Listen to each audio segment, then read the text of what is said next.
CNN, even though they only showed it one day. They recently excavated some fossil skulls of 2 adults and 1 child discovered in the far region of eastern Ethiopia, have been dated at 160,000 years, making them the oldest known fossils of modern humans and Homo sapiens sapiens. And then when they reconstructed this fossil, they only showed it one day. When they reconstructed it, this is what he looked like. Here we see our brothers right here.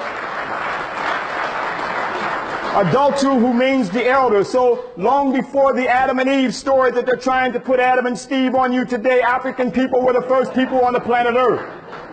Going back thousands upon thousands of years, they don't know your birth record. And he's now in the Addis Ababa National Museum. And there they also show how the evolution of humanity, they show the various races making their transitions out of Adultu, and again, starting with him. So again, when we talk about the Adam and Eve story, we see that long before the Adam and Eve story that came about much later, this story of the early Africans came up out of the Nile Valley. And they show that evolutionary stage right there in Addis Ababa in Ethiopia. These maps of the Omo Valley region, the oldest modern humans, 195,000 years old, coming up out of this region, as I said, migrating around the world from the early documentation that we see here today. Right there in the fallopian tube of the Nile Valley, African people migrated out all over the world. At one time, this was a black planet. So we talk about black power, we're talking about the time when the planet was all black. We're talking about a time when we see those early Gamaldis who migrated up out of Africa, migrated into Europe, migrated into Asia, migrated into Far East Asia and Australia. So here we see the various times that our various mutations took place. This is how we have the variations that you see of races around the world today. Those early Gamaldis who migrated into Europe during the Ice Age, here they got trapped there, and this is what created the Cro-Magnon man. This is the Neanthropoid type. Now, I make up my own scientific terms. After all, Europeans called us Negroids and Pigatoids. We didn't ask if those were our names. So we understand that in the Eve, the mitochondrial mother. They've even found that research have found that you can trace humanity back to the early African woman in the Nile Valley. She's definitely the queen of the universe, and from her, she gave birth to humanity. Now they come out with their magazines, The Path Back to Adam and Eve, although they associate it with a Hebrew story, as I showed you that there was no Adam and Eve during the time of Adultu. This was created during the Hebrew time period because the world has been here longer than some 6,000 years.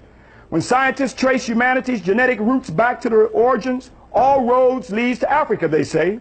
Studying the mutation in the Y chromosome and the mitochondrial DNA, here they're able to see that following the path of our Y chromosome and the mitochondrial DNA back to a common source ends in a male and female ancestor. Where?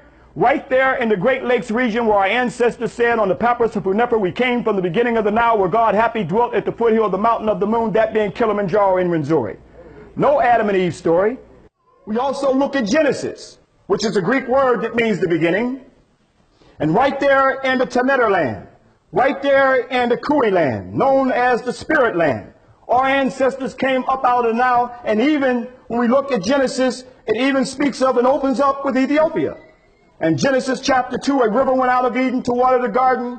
And then the 13th verse, it says, and the name of the second river is Gihon, the same as it that compasses the whole land of Ethiopia. Here we see the first nation is still with us today. It's spoken of right there in Genesis chapter 2, verse 13, right there in the Bible. Greece is not mentioned. Rome is not mentioned. We're talking about Ethiopia is mentioned right here. Making my travels in those early days, in the early 80s with Dr. Ben, up there into the highlands of Ethiopia. And here as we took the flight up, and as I looked down and saw the river compassing the whole land of Ethiopia as it comes out of Lake Tana, here it reminded me how it said in the biblical records that the river compasses the whole land of that of Ethiopia. I was able to witness here Gihon, the Blue Nile, compassing the whole land of Ethiopia as we took our flight up. We understand as we look and see this region right here is where that river flows out from Lake Tana and flows through Ethiopia. The Tisaset waterfalls in Bahadar that I've visited many times, unfortunately the waterfalls are not as they are now because of the dams. But you can truly see that this was the land of the garden. If there was a Garden of Eden, this was truly the garden, even as we get the biblical account that Moses also came into the land of Ethiopia, in fact took a Cushite daughter. This is long even before Solomon and Makeda that I will deal with later.